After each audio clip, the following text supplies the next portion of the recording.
ଆଜି ମୁଁ ମୋ କାମ ସାରି କେନ୍ଦ୍ରାପଡ଼ାରୁ ଫେରୁଥିଲି। ବାଟରେ ଶୁଣିଲି ସାରଥୀ ବାବାଙ୍କ ବିଷୟରେ। ଦୁଇ ଜଣ କୁହାକୁହି ହେଉଥିଲେ ସାରଥୀ ବାବା କୁଆଡ଼େ କୋର୍ଟରୁ ନିର୍ଦ୍ଦୋଷରେ ଖଲାସ ହୋଇଛନ୍ତି। ତେବେ ସିଏ କ'ଣ ପୁଣି କେନ୍ଦ୍ରାପଡ଼ା ଆସିବେ? ଏମିତି ତାଙ୍କ ବିଷୟରେ ଶୁଣିଲା ପରେ ଭାବିଲି ଯାଉଛି ସାରଥୀ ବାବାଙ୍କର ସେଇ ମନ୍ଦିର ଆଡ଼େ ଟିକେ ବୁଲି ଆସିବି କହିକି ଗାଡ଼ି ମନ୍ଦିର ଆଡ଼କୁ ନେଲି। କିଛି ବାଟ ଗଲା ପରେ ମନ୍ଦିର ଦିଶିଲା ତ ଦୂରରୁ ତା'ର ଗୋଟିଏ ଛୋଟିଆ ଭିଡ଼ିଓଟି କଲି। ଭିଡ଼ିଓ କରିସାରି ପୁଣି କିଛି ବାଟ ଗଲା ପରେ ମନ୍ଦିର ପଡ଼ିଲା ତ ମନ୍ଦିର ଆଡ଼କୁ ହେଇଥିବା ଢଳେଇ ରାସ୍ତାରେ ମୋ ଗାଡ଼ି ଚାଲିଲା ଆଗକୁ ଯାଇ ପହଞ୍ଚିଲି ମନ୍ଦିର ପାଖରେ। ଦେଖନ୍ତୁ କେଡ଼େ ବଡ଼ ଭବ ମନ୍ଦିର ହୋଇଛି, ହେଲେ ଏଠି କେହି ବୋଲି କେହି ହେଲେ ନାହାନ୍ତି। ସବୁ ଯେମିତି ସୁନସାନ। ପୂର୍ବରୁ ଏହି ଜାଗାରେ ଅନେକ ଭକ୍ତଙ୍କର ଭିଡ଼ ଜମୁଥିଲା ଯେତେବେଳେ ସାରଥୀ ବାବା ପ୍ରବଚନ ଦେଉଥିଲେ।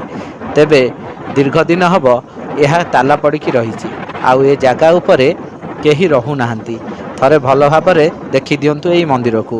ଏହି ମନ୍ଦିରର କଲର ମଧ୍ୟ ଛାଡ଼ିଗଲାଣି। ଆସ୍ତେ ଆସ୍ତେ ଏ ଜାଗା ମଧ୍ୟ ଅପରିଷ୍କାର ହେବାରେ ଲାଗିଛି। କିନ୍ତୁ ଯେଉଁଭଳି ଭାବରେ ଯିଏ ଭାବୁଛନ୍ତି ଜାଗା ଅପରିଷ୍କାର ହେଇଥିବ, କିନ୍ତୁ ସେମିତି କିଛି ନଥିଲା। ଜାଗା ସମ୍ପୂର୍ଣ୍ଣ ସଫାସୁତୁରା ଥିଲା। ହେଲେ ମନ୍ଦିରର ଆଗରେ ଥିବା ସିଂହମାନଙ୍କର କଲର ଛାଡ଼ି ଯାଇଥିଲା, ମନ୍ଦିରର ଭିତର ମଧ୍ୟ କଲର ଛାଡ଼ି ଯାଇଥିଲା, ଆଉ ସବୁ ଯେମିତି ଖାଁ ଖାଁ ଲାଗୁଥିଲା। ତ ଭାବିଲି ମନ୍ଦିରର ଆଗ ଚାରିପାଖ ତ ଆପଣଙ୍କୁ ଦେଖାଉଛି, ଯାଉଛି ଭିତର ବି ମଧ୍ୟ ଆପଣଙ୍କୁ ଦେଖାଇଦେବି। ତ ମନ୍ଦିର ଭିତରକୁ କ୍ୟାମେରା ନେଇକି ଗଲି, ପାହାଚ ଉପରେ ଚଢ଼ିଲି, ଗେଟ୍ ଭିତରେ ଦେଇ ଭିତରର ମଧ୍ୟ ଭିଜୁଆଲ୍ ସବୁ କରିଦେଲି। ଲାଗୁଛି ଆପଣମାନଙ୍କୁ ଭିତରର ଭିଜୁଆଲ୍ ଭାରି ଭଲ ଲାଗିବ। ବର୍ତ୍ତମାନ ସାରଥୀକୁ ନେଉଥିବା କଥା ଉପରେ ଆପଣଙ୍କର ମତ ଲୋଡ଼ୁଛି।